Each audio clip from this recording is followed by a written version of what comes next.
Et bonjour à tous, mon nom est François Letarte. Bienvenue sur ma chaîne JDR D30, une chaîne consacrée aux jeux de rôle sur table avec une vie de rôliste. Et ça va être la réponse à la question de samedi de coup critique. Est-ce que j'ai déjà participé à un jam? Est-ce que j'aurais de l'intérêt à y participer? C'est un peu ça, un jam de jeux de rôle. Donc peut-être pour ceux qui savent peut-être pas c'est quoi un jam, c'est un concours, de la façon que je vois ça. C'est un concours dans lequel tu essaies de créer un jeu de rôle. Selon une thématique précise. Et d'habitude, c'est des jeux qui sont assez courts, OK? Fait que tout le monde, ils peuvent proposer des trucs. Puis voilà, c'est un concours. Il y a un jury là-dessus. Puis justement, moi, ma participation à un jam se limite pas mal à... J'ai fait partie d'un jury. J'ai jamais créé de jeu de rôle. Donc, tu sais, j'ai jamais été de ce côté-là de la clôture du jam, mais j'ai été sur un jury, j'avais été appelé. C'est un festival Draconis en ligne, je pense que c'était 2022.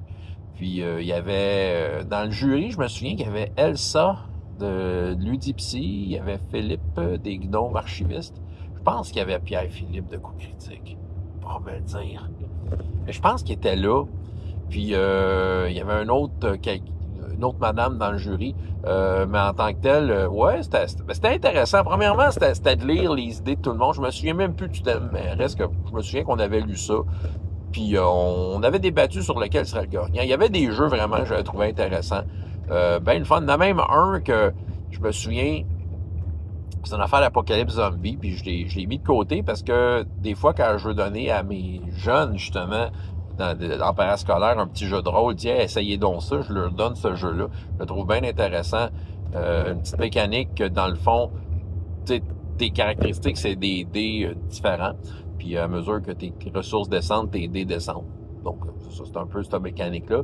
J'avais trouvé ça bien, bien le fun. Puis c'est ça. Puis un de ces jeux-là, je me souviens plus des gagnants tant que ça. Je me souviens de parce que un qui était dans les top 3, parce que c'est Dominique Marchand qui a fait un jeu qui s'appelle Au Seuil de la Mort. Je l'ai déjà nommé un peu parce que je l'avais essayé une fois dans un Draconis. Je me dis, tiens, tant qu'à avoir été juge à un concours, tu sais, je vais au moins essayer un de ces jeux. Puis, ouais, j'avais essayé ça. J'avais bien aimé ça. C'est une thématique intéressante. Puis tout ça, c'est comme t'explores le monde entre la vie et la mort. Moi, j'avais trouvé bien intéressant son petit jeu. J'avais eu bien du fun à l'essayer. Donc, voilà. Donc, c'est ça. Fait que moi, ma relation avec les jams, c'est ça, parce que j'ai pas l'intention de créer des jeux de rôle. Moi, je pense que ça peut appeler plus des gens qui, justement, sont là-dedans, qui sont dans la création de jeux de rôle, puis ça leur donne un défi de dire, OK, je vais essayer d'en inventer un avec cette thématique imposée, puis il faut que le jeu, en vale la peine, puisse bien représenter la thématique.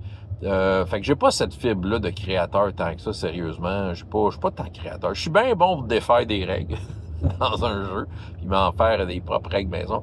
Mais tu sais, de dire que je pars à zéro pour créer un jeu, je me vois pas là. Mais quand même, tu sais, je trouve ça bien intéressant, c'est bien le fun. Tu sais, pourquoi pas. Un bon jam pour ceux qui ont envie de se laisser aller à leur imagination pour créer de quoi d'intéressant. Ben pourquoi pas, tiens. François Letarte, JDR D30, et jusqu'à la prochaine fois, ayez autant de plaisir dans la vie que dans les jeux. Au revoir.